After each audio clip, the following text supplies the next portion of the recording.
Le Maroc ne recule désormais devant rien. Cette première visite historique du ministre sioniste de la Défense, Benny Gantz, s'est soldée par un accord sur la coopération sécuritaire. Les relations entre le Maroc et l'entité sioniste ont été rétablies en décembre 2020 dans le cadre des accords d'Abraham. Mohamed Amin Aperkan. Un an après la normalisation des relations entre le Maroc et l'entité sioniste, le criminel de guerre ministre israélien de la Défense, Benny Gantz, en visite à Rabat, est parvenu à un accord sur la coopération sécuritaire.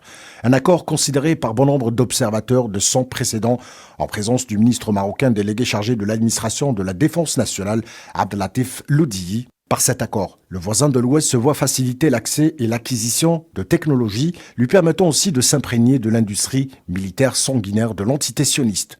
Les deux pays ont pu rétablir des relations en décembre 2020 dans le cadre des accords d'Abraham, un processus de normalisation soutenu par l'administration de l'ancien président américain Donald Trump.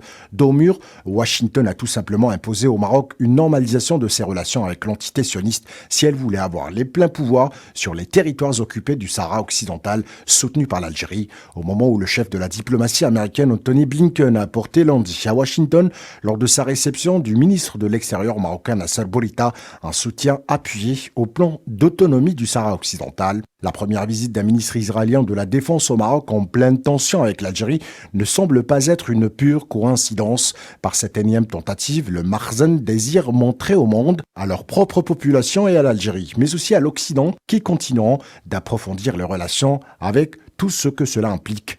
Les deux pays avaient établi des relations diplomatiques au début des années 90, avant que le Maroc n'y mette fin au début de la seconde intifada, le soulèvement palestinien du début des années 2000.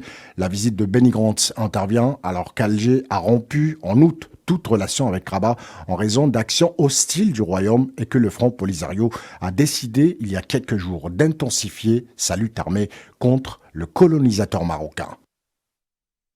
Concernant cette visite du ministre de la Défense de l'entité sioniste au Maroc, le président du Conseil de la Nation algérien, Salah Goudjil, a considéré que c'est l'Algérie qui était visée. Iman Merat.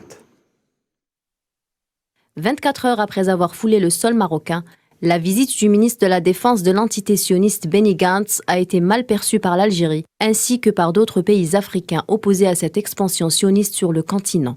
L'Algérie, par le biais du président du Conseil de la Nation, Salah Goudjil, a réagi, indiquant que c'est l'Algérie qui est visée par cette énième manœuvre machiavélique du Marzen.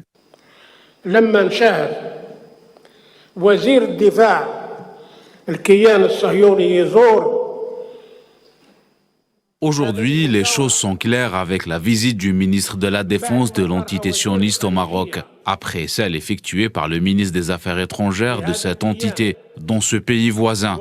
Ce dernier avait menacé l'Algérie à partir du Maroc. Il n'y a eu aucune réaction du gouvernement marocain. Si cette visite avait été celle du ministre du Tourisme ou de l'économie de l'entité sioniste, elle aurait pu être interprétée comme entrant dans le cadre des relations déjà en place. Bien que dissimulée entre ce pays et l'entité sioniste, mais dès lors qu'il s'agit de la visite du ministre de la Défense de cette entité au Maroc, c'est l'Algérie qui est visée. Où sont les frères? Où est le monde arabe? Où sont les frères palestiniens?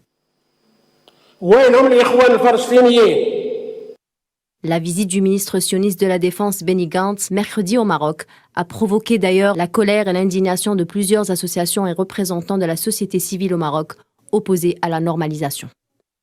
Et toujours au sujet de cette visite, des réactions internationales à commencer par le mouvement de résistance palestinien Hamas qui appelle à condamner et à dénoncer cette visite. Le dirigeant du mouvement a déclaré que la normalisation, quel que soit son degré, ne donnera pas de légitimité à l'occupation. Gantz a été reçu par le ministre délégué chargé de l'administration de la défense marocaine. Les deux hommes ont signé un protocole d'accord qui lance formellement la coopération sécuritaire sous tous ses aspects entre les deux pays. Et le Front social marocain monte au créneau. La visite ne passe pas. Des appels à manifestation, des messages de dénonciation à l'image du groupe d'action marocain pour la Palestine qui qualifie cette visite de crime majeur de normalisation. Sofiane Baroudi.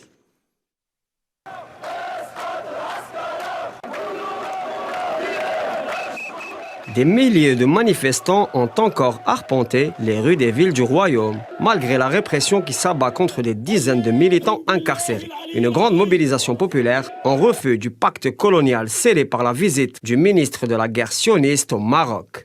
Les Marocaines et les Marocains ont crié le refus de ce qui est considéré à juste titre comme un coup de poignard dans le dos du peuple palestinien. Les raisons de la mobilisation ne se résument pas à la critique des alliances géopolitiques belliqueuses que tisse la monarchie avec les ennemis des peuples arabes et de tous les justes du monde. En effet, la situation sociale est catastrophique. L'appauvrissement endémique des couches les plus précarisées, ajouté à la crise économique sans précédent, met le Maroc dans une situation très compliquée. En plus du stress énergétique et du chômage qui bat des records, la récession fait des ravages.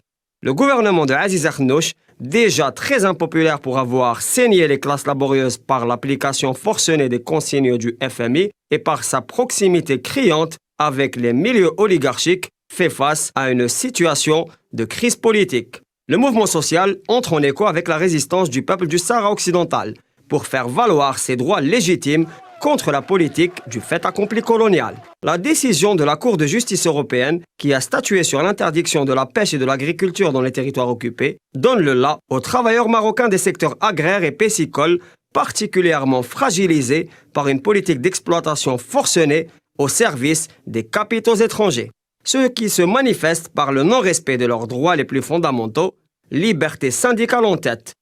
Le peuple marocain lève la tête pour dire non à l'abus de pouvoir et à la trahison. La mobilisation continue dans l'espoir de mettre fin à une situation de déni de droit qui dure depuis trop longtemps. De l'émir Abdelkrim à Mehdi Ben Barka, l'histoire de la lutte du peuple marocain est aussi celle de la défense des principes de fraternité maghrébine, arabe et africaine, de la solidarité et du progrès, malgré les cabales et l'adversité portées par la coalition de toutes les réactions.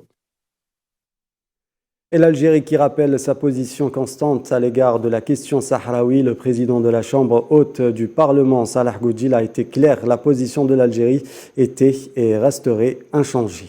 Je vous propose de l'écouter.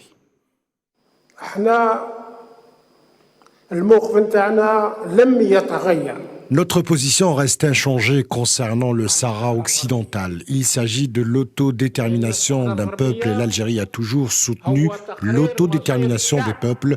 Le peuple sahraoui doit jouir de son droit à l'autodétermination. Le peuple sahraoui est libre de choisir son destin. Qu'il choisisse l'indépendance ou l'annexion à un autre pays, il est souverain de sa décision. Nous avons vécu des années de colonialisme où était clamée l'Algérie française. Aujourd'hui, il est question du Sahara marocain. Le Sahara occidental n'est pas marocain, en témoignent les organismes internationaux avec à leur tête l'ONU.